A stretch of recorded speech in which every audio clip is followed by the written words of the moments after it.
Zack Snyder probably gained more fame for the Release the Snyder Cut movement than any of his movies provided him, which they did. He's had some successes, and most of his films, I would argue, are pretty good. Some are not, especially recently.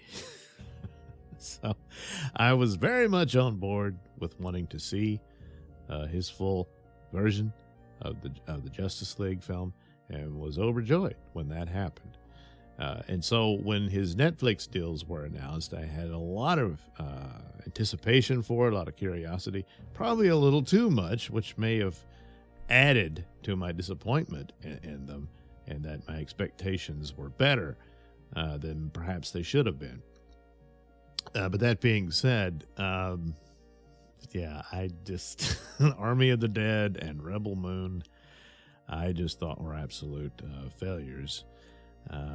And Army of the Dead, stylistically and whatnot, and a lot of the technical aspects, which was really fascinating. If you look at how they did it and stuff like that, that's really cool, and how they figured things out, especially since they had to replace an actor and all this sort of stuff, and seamlessly did so. It was great. Some people can do that. Snyder seems to have a handle on this, filming everything in a room, and how he recreated Las Vegas and everything. That's a real achievement there. Not so much plot and story. It was pretty bad. Rebel Moon, for a space movie, you think it would really outshine something like Army of the Dead, but no, not really. And overall it's just a mess in a lot of ways, and there's really not much to it, and I was very disappointed in that. So there was yet a third project. Now, there's supposed to be a prequel, and maybe it's already released. I don't know. I after Army of the Dead, I didn't care to see any more of that. But there was supposed to be an Army of Thieves, which is a prequel story about some of these heist guys, especially the safe crack guy. I don't know. Maybe that would be good. Next up would be a police drama he's going to do. But the third project overall, that's its own thing. So Rebel Moon is the space thing, and the Army of the Dead is the zombie world. And then there was Twilight of the Gods, which is an animated miniseries based on Ragnarok, the actual Twilight of the Gods story of the Norse gods, and how it all came to an end for them. And so I was intrigued by that. I was like, why, if you actually really brought that narrative to life, that would be a cool thing to behold.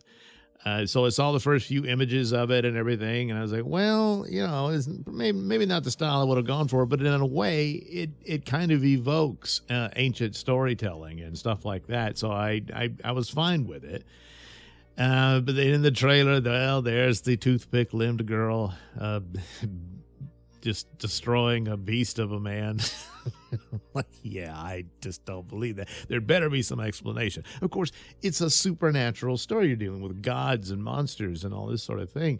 And so they do give some explanation to it. It turns out she is, I guess, I wouldn't say deformed. She's a lovely girl, but she's the daughter of giants, and they're giants. They're huge, but she's just a normal-sized woman. But through being the lineage of magic beings and whatnot, I would assume that means she does have some amount of supernatural strength to her, which was displayed on the battlefield. And in the trailer scene, as she's killing this big soldier, not as big as her parents, but pretty big dude.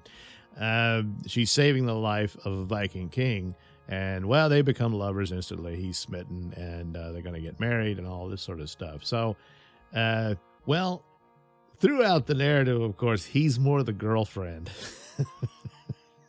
than she is. So, yeah, that's... And it's current era, and a little too much of it. There's some characters fine. There's this sorceress. I'm perfectly fine with that. She's got all these powers and whatnot. There's another woman who's a bit more built, a little more muscular. But I still just don't buy that she can go up against these Viking warriors. Certainly not demigods. But she does. And there's no real lineage of her or anything to explain that she has some special abilities. With Sigrid, the main character here, she's the daughter of giants. Well, the whole plot of it is not so much Ragnarok as it is her story. She's going to marry this king, and then her family gets slaughtered by none other than Thor, the god of thunder. And in this iteration, Thor is not depicted as he would have been amongst the Nordic and Viking clans. Thor was very important in those times to them. He was pretty much like Odin was revered, and he's the father of the gods and all this sort of thing. He kind of takes the position that Zeus would for the Greeks and whatnot. And there's an awful lot of lore concerning him. He's very important. But Thor, really, because he was a hero god, and he was always respected and looked upon as that. He's not depicted that way here. Now, the position of gods and the arrogance of them, that's true, and that they're gods and can do whatever they want, and you just better hope you don't run afoul of them. And that's kind of the way it went. But he's just an absolute villain, a psychotic monster here. And the only reason he slaughters the giant family is just because, one, he's an a-hole, and two, he's looking for Loki, who it turns out was hiding amongst them. He was disguised as a lizard, but doesn't do anything to say, hey, Thor, it's me, leave these guys alone, because that's how Loki is. So the scene is sad. Thor just doesn't care. He's there with Balder, who, of course, the death of Balder in the original lore sparks the Ragnarok war that breaks out. Here, spoiler, he does die, but only at the end of the series, which the war's already on, and he dies. So I don't know.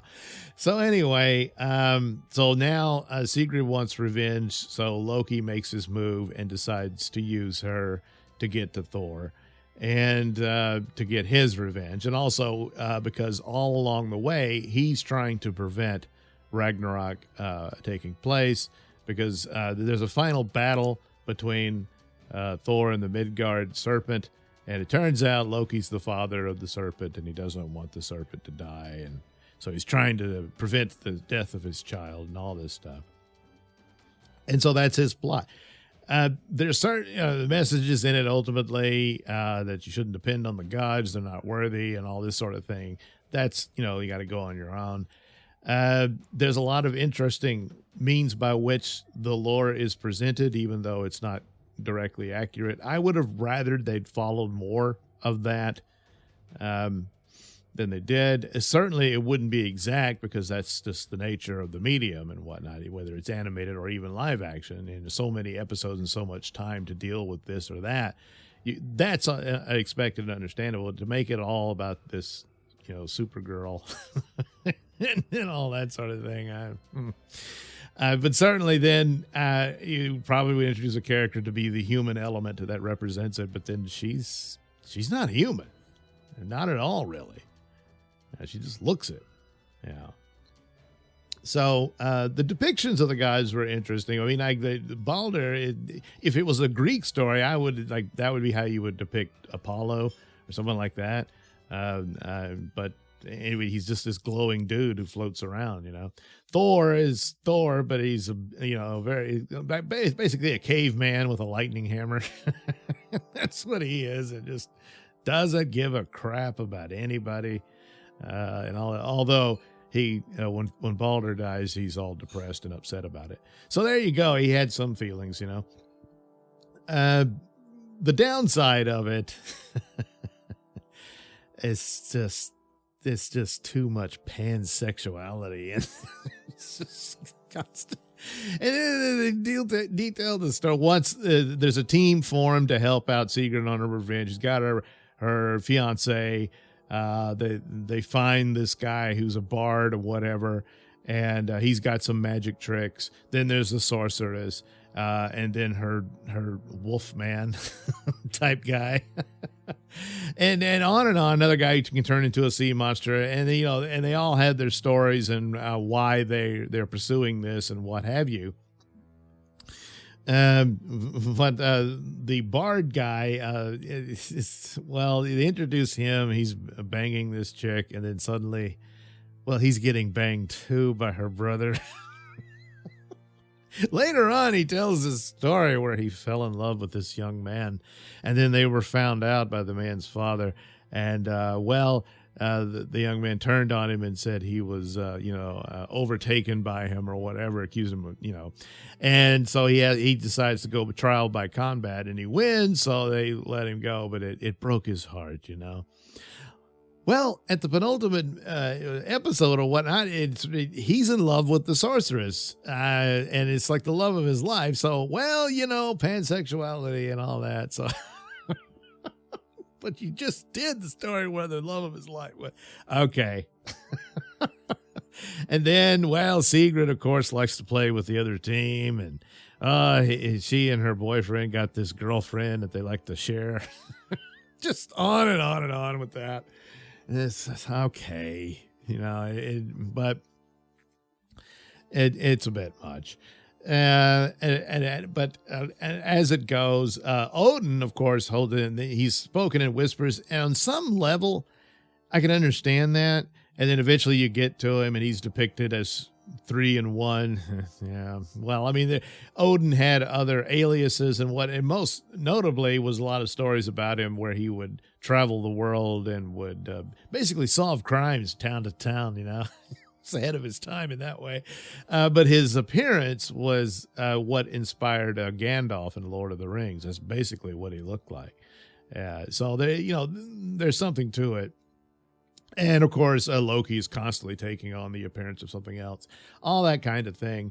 But he is also wanting to prevent Ragnarok and he and the sorceress have a confrontation, and he sees the future. And it's an interesting thing, and there's some truth to it, certainly when it comes to pagan myths and whatnot, where this all went.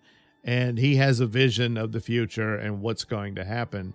And ultimately, it's the tale of these myths come to an end, and these gods are no longer of any significance to the future of mankind. And they actually have Jesus appear.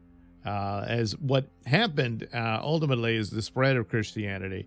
And so the popularity of Thor was symbolized by a lot of people would carry around these little, little emblems of the hammer, which made a T. And eventually this sort of replace that with the cross. So, and so that's how that happened, and so what he was seeing was essentially, this is it, a new religion, and what it would pretty much wipe out all the other ones. And so even though Ragnarok is, even Christianity has the book of Revelation, so how does the world end and stuff, and that was the intention. But nevertheless, you can understand kind of the surreal depiction of that and those elements within it. And so that's it for you, Odin. So ultimately, it doesn't go the way the story went. Sigrid is taken by the Valkyries.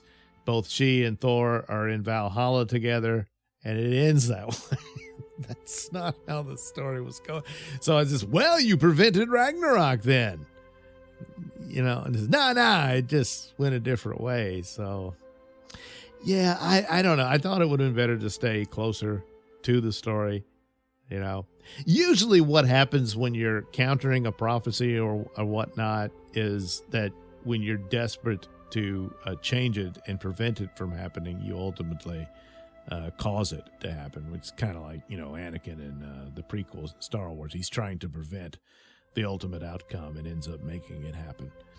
But anyway, that's not what they did, and it just sort of ends, unless they were thinking of season 2. I don't see how you can do that.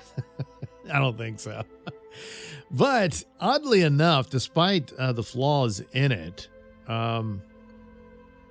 it's probably the best of the Netflix projects that Snyder has overseen.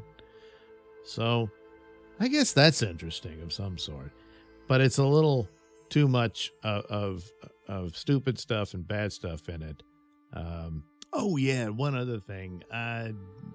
They play a modern, like, Southern rock song in one of the episodes. Don't do that. Please don't stop doing that. Willow would do that in there, and it was a much stupider show than this, but oh God, the last thing you want to do is kick your audience out of your story, which, you know, they did with a couple of things more than this, but that's just like, do you want people to watch your show? You know, it's a Norse mythology show. No rock songs, no rap songs, none of that. You can have orchestral music, stuff like that evokes, you know, mythology and whatnot, but not rock songs. I struggle to recommend it, even though there are things that I found fascinating and interesting. So, you know, it's up to you, of course. But and all I can say is that, yeah, of the three, which isn't saying much, just the best of the three. And of course, yes, it's a cartoon, it's animated, but yeah, you cannot let children watch this. You just cannot do that. Yeah, it's the pansexuality. And yeah, sure, it's gory and there's a lot of slaughter in the wars and battles and stuff. So there's that too. But the creepy pansexual scenes, you really, yeah. And even when it's just the guy and his girl, no. I mean, it's full frontal and everything, you know. So, yeah, I know it's animated, but no. So anyway, there you go. Twilight of the Gods could have been better, could have been more, and I thought more to the actual lore of Ragnarok could have been displayed here, but that's not what they did. But for what it is, yeah, it's the best that Snyder's done so far for Netflix.